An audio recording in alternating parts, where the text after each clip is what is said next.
All right. Anyone else for public input tonight?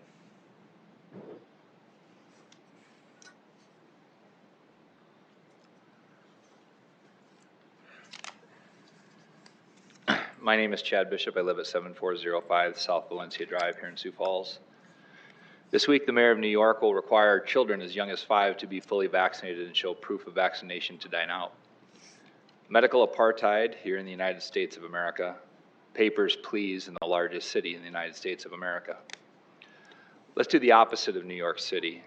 Could Sioux Falls and South Dakota lead the way by actually using science to calculate our current community immunity?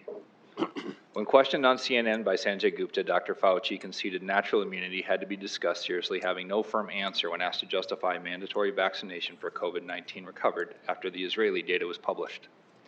All he could do was fall back to the question of durable natural immunity, or durability. The Argus Leader reports on October 17th that 21 months worth of state epidemiological data shows empirically that less than 1% have been reinfected. Do you think he knows? This is a 1 in 100 year pandemic where we have created trillions of dollars of debt to deal with the fallout, and yet we have failed to avail ourselves of many available and inexpensive tools. Specific serology, not just as a component of epidemiology, but as an avenue for managing our collective risk and eliminating the artificial vaccinated versus unvaccinated divide as a political narrative. As of today, there have been 144,290 cases documented by the South Dakota Department of Health. Per my previous statement to this body in August, that likely represents only a fraction of the total infected and COVID-19 recovered per the CDC's own epidemiological models. The question I asked you both then and now is, why aren't we doing the serology at scale, and why do we not know the answer to the question of what number of South Dakotans are COVID-19 recovered?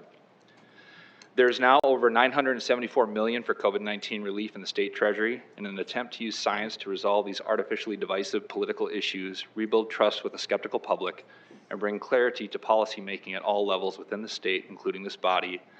I am asking for you as community leaders to call upon the state legislators and the governor to support legislation supporting and funding the following public health campaign proposals summarized for time here. 1, acknowledge COVID-19 recovered status as superior or equivalent to that of vaccination for all South Dakota residents. 2, reimburse all South Dakota residents for SARS-CoV-2 antibody tests and adaptive T-cell response assays, including N-type antibody assays that are capable of obviating the need for further boosters. Call for the immediate release of the Sanford Survive study, their surveillance study. Perhaps the Argus Leader could help us out on that one. The Department of Health to solicit and compile anonymized serology data from the blood banks. The Department of Health to solicit and compile anonymized serology data from the commercial laboratories. The Department of Health to add a dashboard calculation of community immunity from the voluntarily vaccinated plus the COVID-19 recovered. The Department of Health to expedite and calculate CDC equivalent for the state epidemic threshold calculation as well as excess death. Thank you for your time. All right, thanks, Chad. Anyone else for public input tonight? All right, seeing no more, I'd ask for a motion to adjourn us out.